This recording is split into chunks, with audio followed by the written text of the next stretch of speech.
And we're coming online here in just a second. Let me get this stuff off the stage, and we're there. Welcome to the Patriot Morning Show. Love that song. Gets me going. Just lays it out there, real nice and fat. Right for the day as you get started. I am Dave the AM, aka the Cornbread Man. Was with you pretty late last night. We're back on today. Love that. And it's good to be in here today. We've got a fun day, I think, going. Going to be interesting. Some of the some of the things today. Some a little bit different stuff. I explained last night. I would be on stage later today, supporting caregivers and those who become uh, parents. Through circumstances or grandparents. Through at different stages, difficulties in life, and you get her done.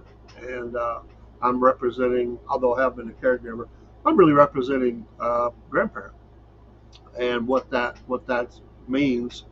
For me and my family, what it's meant. So it's good to it's going to be fun and looking forward to it. Get a chance to explain a little bit, answer a few questions, and it ought to be a good event. I think it lasts an hour. It'll fly by whenever you do something like that. So I'm looking forward to being involved in that. It is August the 14th. We are surviving or picking up from the storms of waters receding in our town, and things are looking better. So we're not there yet, but we're getting there. And there's a lot of people still displaced this morning from their homes. I mean, their homes are just gone. Water damage and everything. So praying for those families, and there are, I'm sure, quite a few. Also, the families of those that lost their life. I was able to read a little bit more about the ones who were killed in the car. The car was traveling, tree fell over. Those are dangers. It's so wet, and the tree fell over and killed a family of three, two adults and one child. I think the child was 3 years old. That is heartbreaking, absolutely heartbreaking that would happen. And then a gentleman was swept away. He was seen walking in the water. There's always things can happen. They could be a fast-moving current that all of a sudden pops up. Not able to, maybe don't have the strength to handle it, and he went down. He went down at some point in the area where it was a lot of flooding, and unfortunately lost his life. Prayers to those families of those represented. So very sad. And every day is a gift, and the Bible speaks of it. Life is but a vapor, it appeareth for a little while, then fadeth away. It flies by, doesn't it? I mean, our lives are every day. We really do have to take every day and maximize it to the best that we can, because we just don't know when it's the last day. That's why it's so very important to tell people, that you love them, or end the feud, whatever it may be, and as best you can. Sometimes people don't want to let go, but you can forgive them and just move on and not let it impact you. So I have dealt with so many families who, at the end of life, they were left with a lifetime of what ifs and why fors and everything else, because they were fighting with their parent or spouse or whatever during that time. Maybe it's been an ongoing thing, family pressures or whatever, and then there's all of a sudden it's over, and the argument's gone. There's not a chance to settle it, not a chance to come to resolution, and sadly they don't remember the last time that they told the person they loved them, and they did love them. They were caught up into their current situation, and it cost them a lifetime of unhappiness. They're going to have to learn to just realize that person knew they loved them, and you know you can't go back. And so making sure you end on a good note. I remember one night I was at this.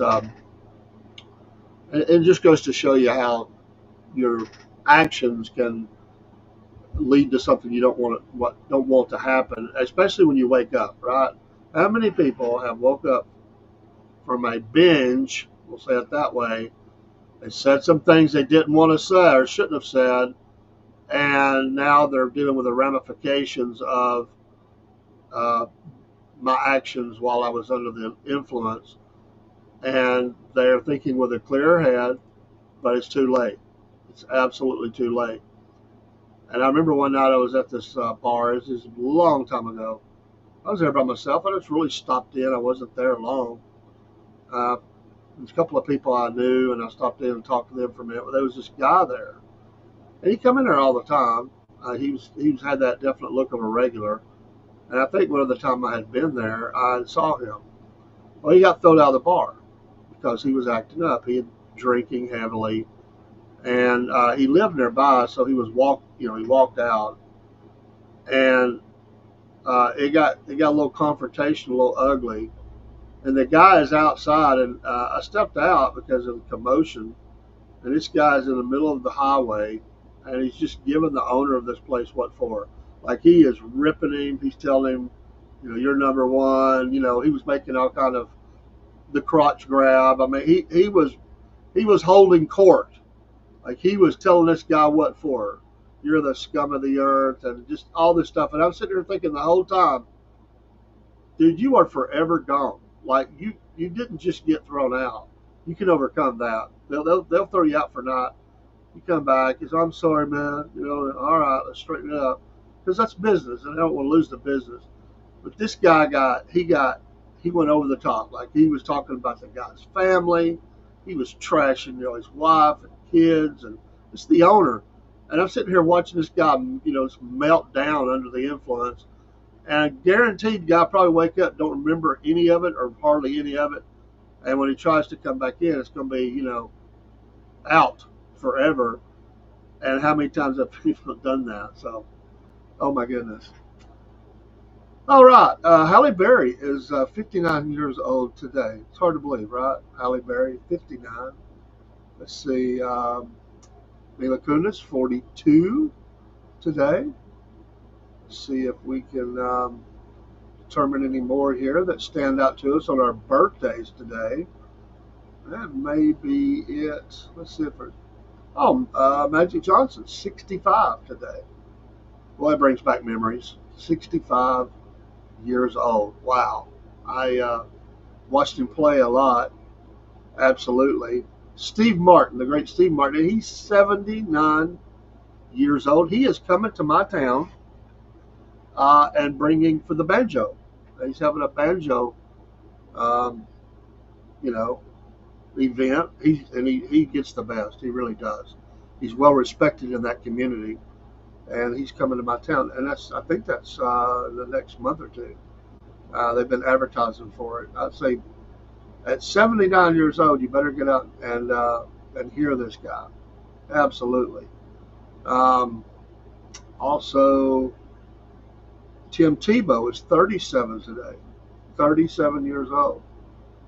And that seems old considering how long we watched him play and everything. I really like the Tim Tebow charity thing that he's involved with. They do some good stuff. They really do. And I don't really care what anybody says about his NFL career or anything like that. This guy's a champion of life. And honestly, I said that from day one. We like to pick at each other about our teams and college football and everything. And although I certainly didn't want to lose to Tim Tebow and Florida Gators, I always tipped my hat to him. He was a stand-up guy, and I do think that motivating speech he gave after that loss, and it did motivate them, and they went on to dominate. It's a sports legend.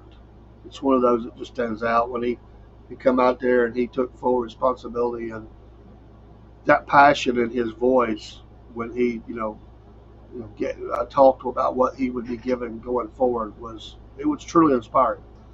And I've always said if you had a daughter and what kind of a guy is coming to pick her up for the date, he checks all the boxes. I mean, just a good Christian young man.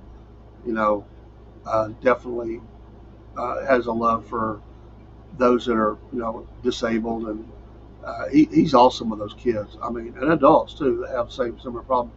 He's just amazing with that, and he's given back in a way that sometimes you have to.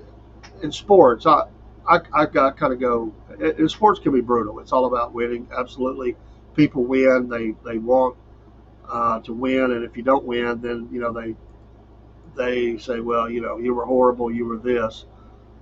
But if you got to pull back to the higher level, and if that is solely the outcome, whether my team wins or not, you miss a lot of powerful stuff, and we all want to win. But sometimes the winning at life is so noticeable that even though you're like, yeah, they wasn't the best of the best at this, but doggone it, were they not good? And did they not make a major difference in our community? And I will say the same for Kyle Petty and NASCAR. Kyle Petty was never a great winner or anything like that. He was a good representative of the sport, and has continued to be. But his work with kids, uh, say what you want to about him, I don't care, because he's making a difference in a major, major way, and I love that. The same can be said for Mark Richt, who coached at Georgia, and now I pray for him. He's got the Parkinson's, I believe that is, and his coaching days have come to a close. But he made a difference in young men's lives. He made a tremendous. Him and his wife both. They made a tremendous difference in the lives of young men, and it's going to be generations before we really see the full. And really, when we get to heaven, we will see the full benefit of what he brought to the table when he was at Georgia, especially. He made a difference, and he made a difference on the field too. He brought a lot of wins. Didn't bring that championship, but he's a champion of life, and I like that. I applaud that. So, see if there's one more here, and you probably know some of these. I'll just go with the ones that jump out to me. I think that's the last one that I want to. It still cracks me up to see the YouTube stars, TikTok stars, and all of that in the birthday list. And of course, I'm not looking at history as much per se, recent history. There's only 365 days, so you get what you get. Just a little bit on the news.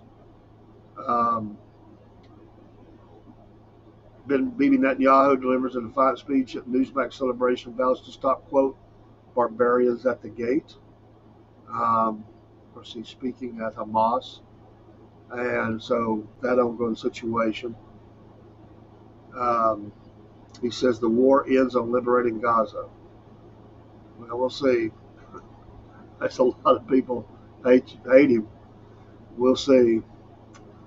President Trump to Newsmax, severe consequences if no peace. Severe consequences. So again, great build up to this meeting. U.S. pauses some Russia sanctions for summit, showing an act of good faith for the meeting. Another bullet point headline: U.S. proposes nearly $1 billion for critical minerals and materials. Trump ensure essential medicine supply chain. Trump order reduces space industry regulations. Interesting. U.S. moves to revoke Cuban labor program visas and revokes Biden order on competition. The court lets Trump cut billions in foreign aid. Hooray. Foreign-born U.S. population down 2.2 million under Trump, and a few others here. So Trump says Letitia James disgraced for alleged cover-up. And Adam Schiff, he's been poking back really hard too. I saw some of his comments this morning. Were from last night. They weren't from this morning, but they were from yesterday. The war of the words. I don't think he wants to stay in that fight. We will see how he feels about that. Adam Schiff, not the guy that.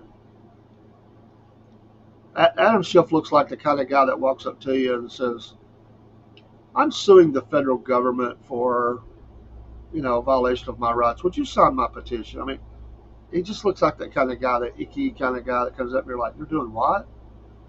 What do you mean you're suing the government? I mean, what for?" I mean, he just looks like that guy that's always, The guy you said, I remember that guy from school. He was always a little creepy, icky. You know, he looks like one of those religious cult leaders. I mean, honestly, that's what I think of. Is just it's like I wasn't surprised. I mean, whenever you hear about some dude like that, you're like, I'm not surprised. It's just that creepy, cringy. There's bad stuff going on behind the scenes. Look, not a face you trust. Not a face you trust at all. And of course, people say that about others that I may like, but that's my commentary on that this morning. Continue to pray for Rob. Wasn't feeling good last night. Hope he's feeling better. He doesn't broadcast today, but stomach bugs are no fun. Absolutely no fun to have a stomach bug. I do. We are getting closer to the weekend. By the way, I was watching, and I don't even know if because I went to bed and talking about. Let's see if I can find this real quick.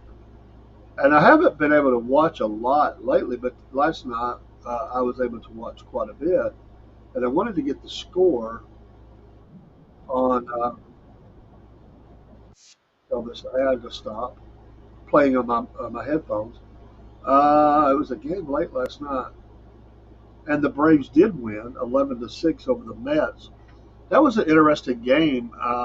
The fact that in the second game in a row, the Braves went down like 5-0, 6-0 in this game, 6-0, and they came back and scored like five in the previous game, but lost 13-5 or whatever it was. Well, last night they were Mets had just went up 6-0. I got off the air, I went up and was sitting talking to my wife, and she had the game on. I'm sitting there watching the Braves, and man, they hit a grand slam in the inning. Michael Harris hit the grand slam. They were clutch hits, and they went up 9-6 in that inning, 9-6. And so I watched several innings, and there was no score. That's what I wanted to see. So they eventually won 11-6. I mean, they're having a horrible season. You Braves, come on, their standings, and we cover this on the sports, but where you at? You're still 17 games back, even with that win, and they're 5-5 over their last 10, and that's pretty much what they've been doing. They're not even nowhere near 500, but they're playing 500 over the last 10. And it's just not a good season for them. Thank goodness for the lowly Washington Nationals, or they would be in the basement in that division. Oddly enough, they are exactly 500 at home, 30-30, but 22-38 on the road. Pitching has not been great. They clutch hitting. There's been times they're hitting. The offense has picked up, but the pitching is. They try to get by on the cheap, and it cost them. They've got some young talent. They're not quite ready, and they needed another arm, and they didn't do it. And that's on them. And some injuries and different things, but that was an entertaining game. I got to say, I enjoyed watching the Grand Slam. That was pretty cool. I mean, it's not every day you turn on the game and there's bam, there's a Grand Slam. So the playoffs are getting closer for that. The NFL camps and preseason games are well in swing, and we're coming up on some game. And by the way, there was a brawl in the Tennessee Titans Atlanta Falcons could not get together without a brawl. I mean, every time they try to get together, it's definitely a regional rivalry, although from different conferences, they definitely don't like each other. It always gets chippy. But tonight, because they've had some scrimmages tonight, the Titans are at the Falcons, 7 o'clock at Mercedes-Benz for this preseason game, and that is their second preseason game. So we'll see and there'll be another one. They only do three now. The Hall of Fame game, of course. And then week one's coming up September 4th, and Dallas kicks off on that Thursday night against Philadelphia. What a great matchup! What a great matchup. By the way, on that, Joe Milton, Jerry Jones has spoken out, and he's talked about how happy he is to have. He's how happy he is to have Joe Milton. That's a little bird in the ear of the quarterback. This guy has a tremendous arm. He's got mobility. If he can put it all together, they might have stolen one there. I got to say, it was probably a really good deal for them to do that. He got injured. There was problems he had. This guy's got a lot of talent. And you put a, of course, so does the quarterback they have. They haven't, but he kind of melted in the playoffs. And Jerry's running out of time. But he did come out and say how fortunate they were to be able to have him on the team. I'd say that was still a lot of fire under the starters. But he'll get a lot of playing time, I'm sure, in this preseason because he did the last game. And so we'll see what happens. But there's two games tomorrow night: Tennessee, Atlanta, and Kansas City and Seattle in the second round of preseason football. So it's all gearing up. College football is just around the corner. The schedules are they're fixed to kick off. The camps are well in play right now, and some matchups for the 23rd: Iowa State and Kansas State. Ohio, let's see, Fresno State and Kansas, not bad. Stanford, Hawaii. Thursday, August 28th, quite a few games going. I'm trying to see if there was anybody of note. Nebraska plays. Well, I said of note. They're supposed to be getting better. Friday the 29th, some more games. App State plays that day. Auburn plays Baylor. Georgia Tech, Colorado, and Saturday.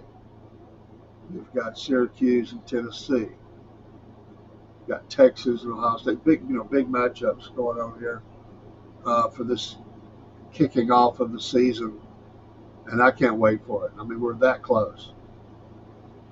UT Chattanooga plays Memphis. That would actually be a really good matchup and game, I would say. So, and then will be games all the way into Monday as they kick the season off, and so we'll see how this goes. But whatever your team is, I think there's 144 major colleges out there, major ones or whatever that make up the league, and then your smaller colleges, something like that. I may be way off on that, but I've heard that number before. But looking forward to some college football and NFL. And no, I know people tell me all the time, I quit the NFL because I get that. I don't like what happened, but I do like the game. And so I get it. You're right to boycott and not watch anymore. And I'm not even going to try to convince you to watch them. That's up to you. Totally up to you. Whatever you do with that, I get it. But I like it, and what I do is I don't watch any pregame, nothing. When they're kicking the ball off, that's when I turn it on.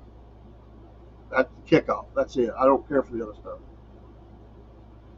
And I'm not dodging what they do, but I still like watching. I'm a fantasy football team player, owner. Enjoy that. I don't like all things college football does, and sometimes their attitude about stuff. But I still watch. So you're going to find in life right now, most of the things that we like or are either directly involved with, they are either themselves straight up against the values that we have, or they give money to those things. When you follow the money, they give money to those things that are against our values, and that's sad, but that's where we're at. If you started boycotting all the companies that gave money to organizations and causes that you don't like, there would still be some you can buy from and do business with, because there's quite a few American first. But it's amazing the number of companies that, and all these companies get graded. They get graded on certain things, and they publicize that, and they'll actually call for boycotts against companies, and they just don't want to. Some of them are just fall all over themselves to be woke or whatever, but then some they're just treading the water, trying to stay a little bit above the fray, stay out of the line of fire. But even though changes in the world in our country have caused them to back off, and that's a good thing. So we're starting to see some of those departments dismissed, let go, and in all across America, and that they're using that money in other things. Those people are losing their jobs, and that's the flavor of the moment is gone. And I don't mean they won't come back, but for right now, they're gone, and it makes a difference. But I have did personal boycotts, and I've joined some boycotts because to make a financial impact, and I don't want to name those companies right now because they're not currently boycotted, but the major retailers I have avoided before because of their stance on what they were presenting in their store. Actually, I wouldn't take my kids in, and so I did that, and then usually they will back off. They start seeing the dollars change, they will back off, and they will kind of get in line again. But some people are so oblivious to that they don't realize what these companies are doing. I don't go to one of the major coffee. I don't tell others to go, not to go, but I felt like they told me they didn't want me there, so I left. When, when they said if you're a traditional family, we don't want your business, so I said okay, I don't need to go. I don't like the coffee anyway. I do like the Southern fried coffees, and which I'm drinking this morning, house blend, the Southern Fried Podcast brand. But yeah, if you tell me you don't want my business, I don't I don't have to be there. I mean, there's all kinds of options out there in the world, right? You don't have to buy the coffee or the product that these companies say, well, we don't want your business. Well, I mean, it's America. I'll still do it if I wanted to, but in this case, I didn't like the product. I said, well, thanks. I, I didn't like you anyway, So people ask me sometimes, they'll ask me about, do you go here? They ask me what flavor of coffee I like in a particular place, and I'll say, well, I don't go there. And they're like, oh, like, why? That's great. Well, I said, well, they told me not.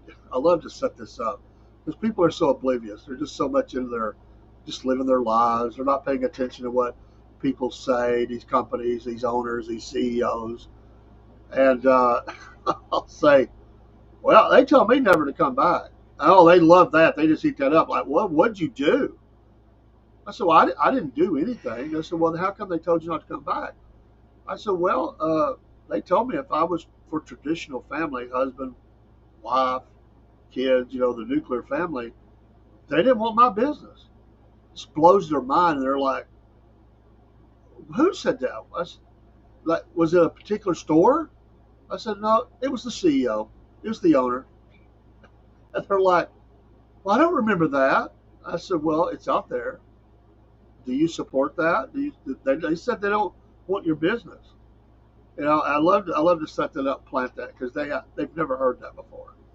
Or like a retailer who is selling X-rated material on their website, not in the store, but on their website, and it's fully accessible for anyone to order, no matter age.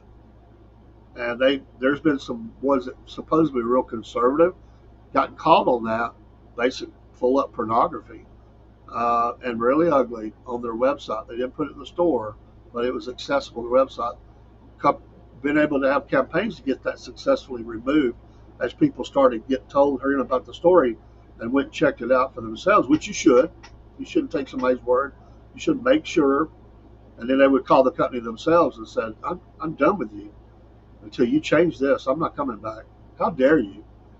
And it's backed them off. And so we have to stay diligent in our march to hold these companies accountable. Absolutely. The money still talks. I mean, if they don't make, if the profit margin goes down, they're in trouble. So it is definitely a way to protest. Now, sometimes that protest comes because we support values. Absolutely. Someone can say, we're not going to shop at your store because you are for the nuclear family, or you are for you know, the pro Second Amendment or whatever. And you say, okay, fine, but there'll always be a niche there. That's the difference is that the the liberal companies, they need the conservative money more than conservative companies need liberal money. Absolutely. But it requires that we as consumers really know those companies that are standing up that way, like a Patriot Mobile. I love those people, and it's not, but just because I'm a satisfied customer, and we have the affiliation with the podcast. Every exchange in a conversation or whatever has always been pleasant. It's been a blessing. It's been supportive. It's been full of faith. They're just amazing, and I support that. Our Mammoth Nation, all the America First companies that they don't get on their page if they're not that kind of company. And I got to get back to highlighting some of those too. I've gotten away from that. And I need to get back on doing that, and that needs to be something I need to do this week. I'll get on that. Is and really start showing some of those companies, and I have purchased from several of them.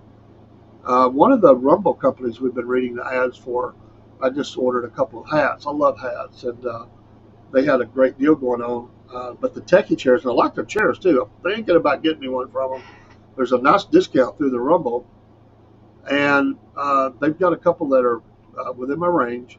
I mean, really nice chairs can be expensive.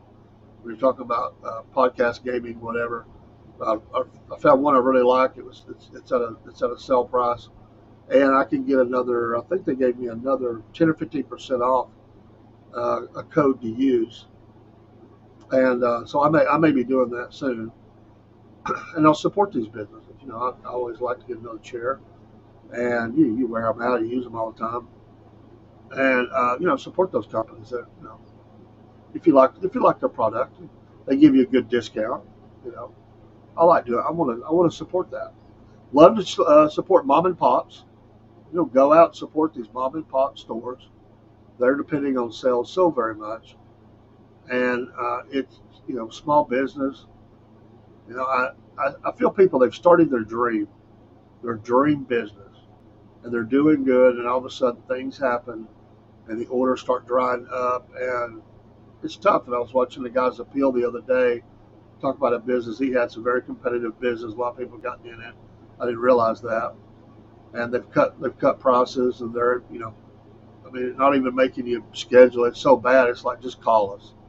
We got spots open because people have canceled, and we need help, and our business is not going to make it if you don't use us. And that's tough. Uh,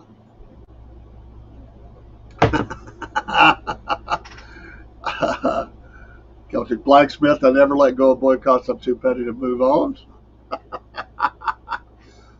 Well, there has been one that I have continued on with. Absolutely. Because they're a scummy company. They hate traditional family. I can't stand them. I'm not going to say the name, but it's a major box retailer, and I have not spent one dime there. It's been a long time. And when people were always and people in my town were going, "Hey, I hope that area of ground that they're clearing, I hope that's for that company. I just love them. We need that company in my town." I'm like, I hope they stay away. They look at me like I got three heads, and I'm like, no, I hate them. I hate them. They've made it very clear where they stand, and I can't stand them. And they're anti-family. They're anti. I mean, let's just say they're gender confused, bad, and they're promoting it. And I'm just not. I'm not going to shop there. I'm not going to shop there, and it's sickening when you see that. So I appreciate the sentiment, Celtic. As long as your little lady down the street does you right, she lets you put your cards out there. There'll be no boycotts of the local small business that Steve's go to get his drink and gas or whatever he gets there. So that they just, and I can say probably that's the type of small business. They ain't supporting nothing but making money, which used to be what business was, right?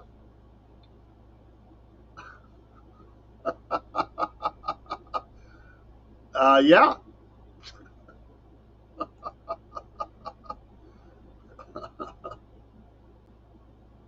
yeah.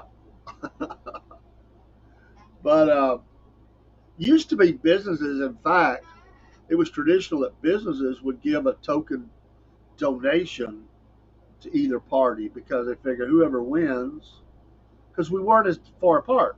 And they would do it, especially on the local level, they would do a token donation to both and be done with it. Say, hey, we're here to do business, not support politics. We just want to be a good business in our town. It's hard to do that anymore because you have so many things that they're affecting your business and what you care about. So businesses are starting to come out and they're being very pro one way or the other. And there are some that still trying to play middle of the road, but it doesn't work. You got to make a declaration, and they're going to call you on it. And you got to make that declaration and say this is what we stand on. And now they're following all the way back. Companies have had to clean it up, like the sweatshops and stuff in Vietnam or wherever. These companies now to do business, they have to go there and make sure that these workers are being treated fairly, receiving a fair wage. They have somewhat of a decent working environment. I know this because I know someone who did this. And to keep the business, our business, and their business, we had to go make sure that the people that we were doing business with, if that makes sense, were doing that because they would cancel our business out. Because and that's what their job was compliance. And that's making sure that all of our vendors who we did business with was compliant. So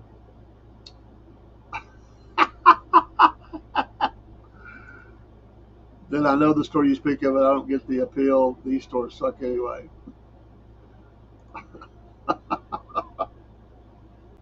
Truth, truth, justice in the American way.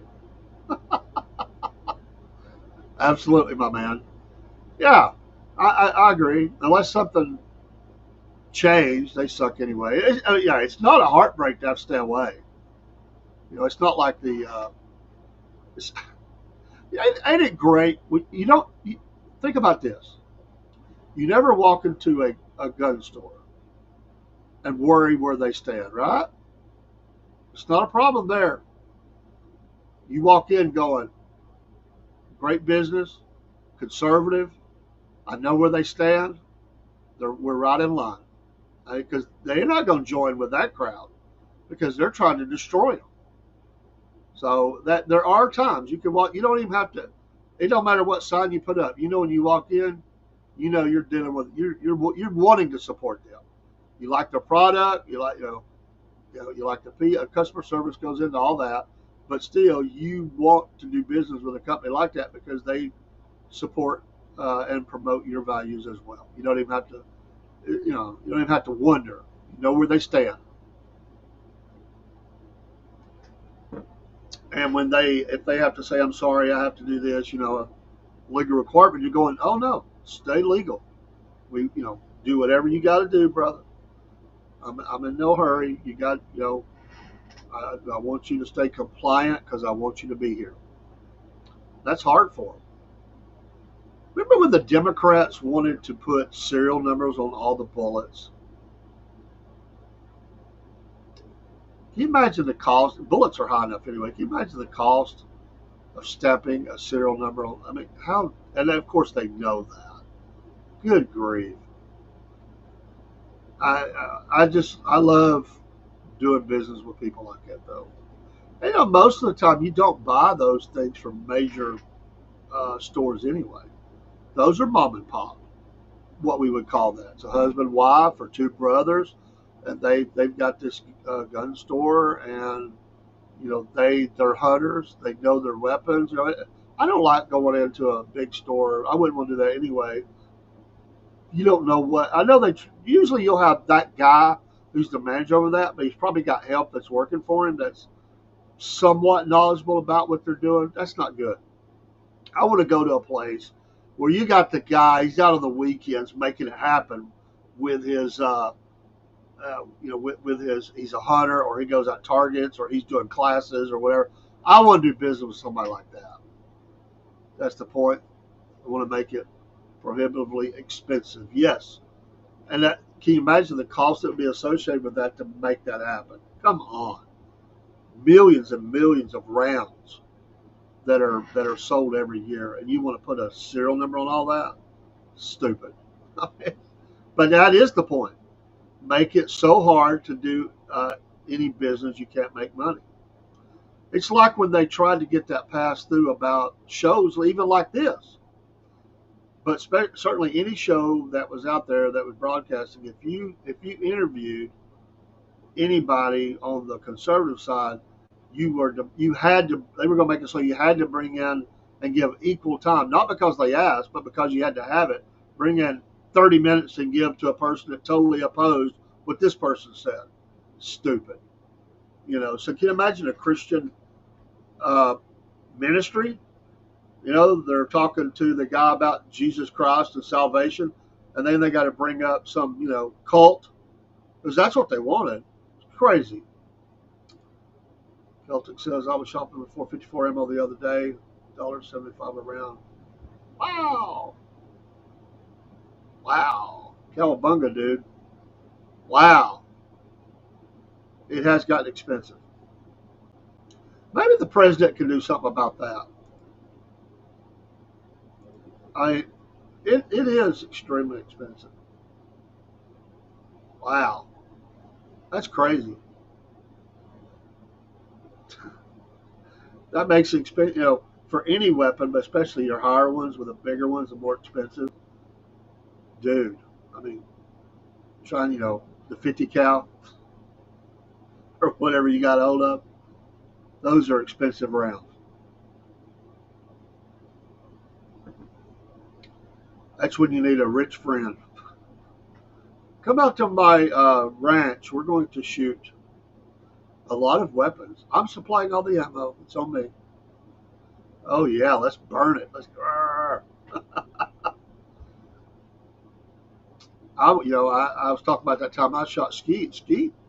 It's not horribly expensive, but you don't realize how much you go through, so it adds up, and it can become very, very expensive because you're just round. You're firing them off round after round after round, and and you're going through bullets as well, shotgun shells. But you're going through those pretty quickly, and somebody's got to pay for that. It adds up. It absolutely adds up.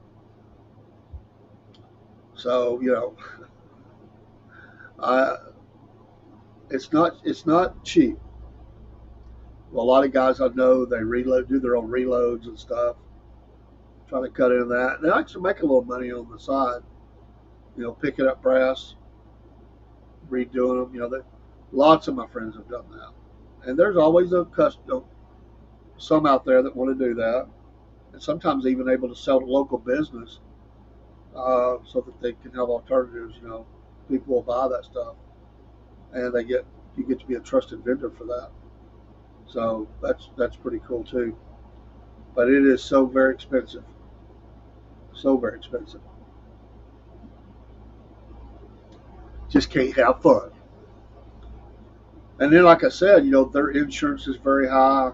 They're constantly under. I mean, there's been some under the previous administration. I don't want to mention them by name anymore. They would, they were coming after them pretty hard, and there was some bigger uh, stores they came in and just crippled them for the day. Like they couldn't do business because they demanded to see all the records they were going through, and we're sort of looking at gun shows they do, and they shut them down for the day. They send out a bunch of agents, a bunch of jacklegs, and they would go in a legitimate business, done nothing wrong, and they start, they basically just shut their business down for the day. They take over the business, they look at all the records, they pull all the weapons and match the serial numbers and all that stuff, all the records of sales. And what it was a fishing game to go look and see what they could find to see if they could arrest them or shut their business down. Celtic says back when ammo went crazy around the time of COVID, I had a perfect storm situation. The price didn't only go up because of COVID. That's why it hasn't really gone down since. Yeah, yeah, that just keeps going up. That's expensive, man. You say let's go shoot at the range. Better drop 100 for at least a few rounds. I mean, it's high. It's high. Definitely visit Patriot Mobile, promo code Cornbread. Love those folks, like I said at the beginning. Just great, great company. Love doing business with them. Don't forget our website, southernfriedcornbreadnation.com. I've got to get back in touch with Lisa, who does our updates. We've got a couple. We want to add a couple things too.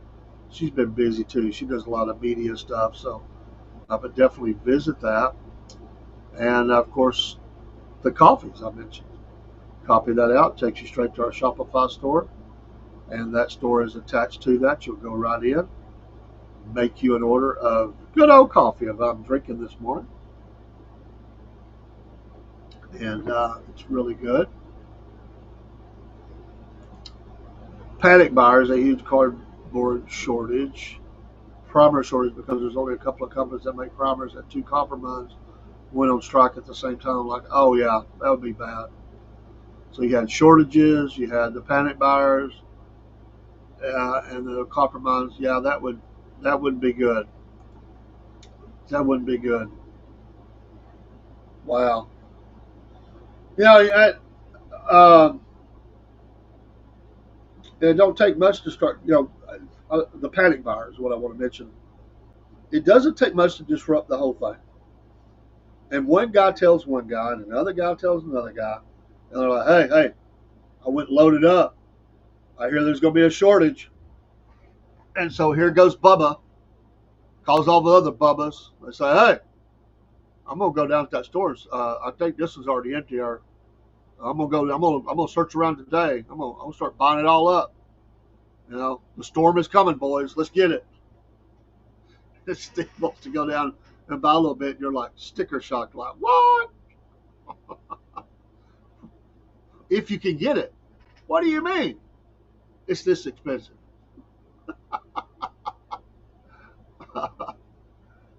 Also, it was funny. I noticed a lag in price changes. 9mm spiked almost instantly, but the obscure calibers had a delayed spike because they sat on the shelves longer. True.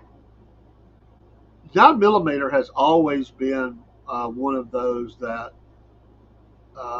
it's so in demand. 380 at one time was too, because a lot of people were going to 380s, and I know that there was a time I remember when I had mine. I don't have it anymore, but when I had mine, prices were up a lot. But your police, a lot of them use that 9mm, so they stay moving. And so, but you get into 22s. I mean, usually you get those pretty easy. So they sit on the shelf a little longer. You know, there's a there's a great I'm sure a big demand right now.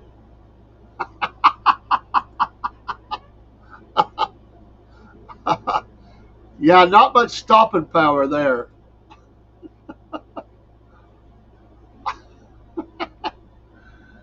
Oh, I'd say most people their lowest 38. They like their 38. 9mm, 40 cows, right? 44. I saw a guy riding a Harley one day. He was strapped on the side. He had that long barreled 44. Rode in with his girl on the Harley. I mean, that thing, it looked like it was tapping his knee when he walked. Dude, I was thinking, dude, by the time you clear your holster, you're probably dead. Wow. I'm like, okay, it looks good, but 40 SW is for pasty.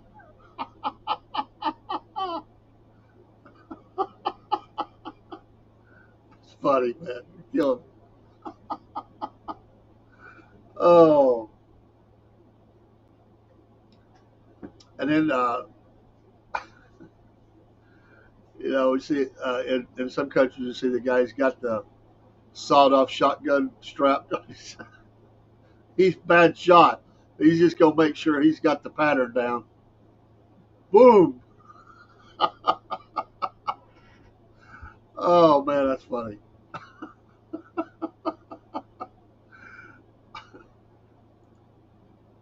Uh, Celtic. Yeah, we do need the gun talk episode. We'll do it. We'll make that Rumble only. We won't add in nothing else. We ought to do that. We ought to do that. We really should just do that for the next time you're on Hump Day Views, and we go Rumble only for the second part. We could just do that. We could just go Rumble and do that. That'd be a fun episode. I like that. We'll make that happen. I like that. Absolutely.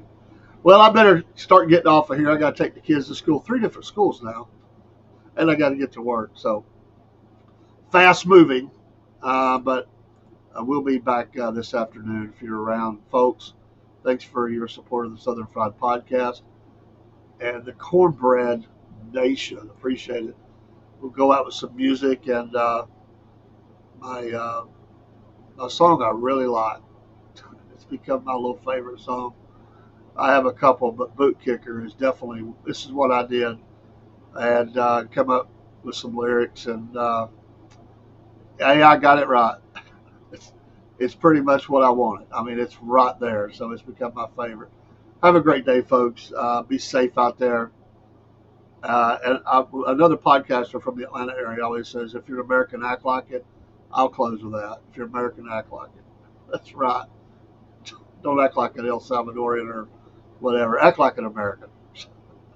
Salute to y'all. We'll see you this afternoon. Take care.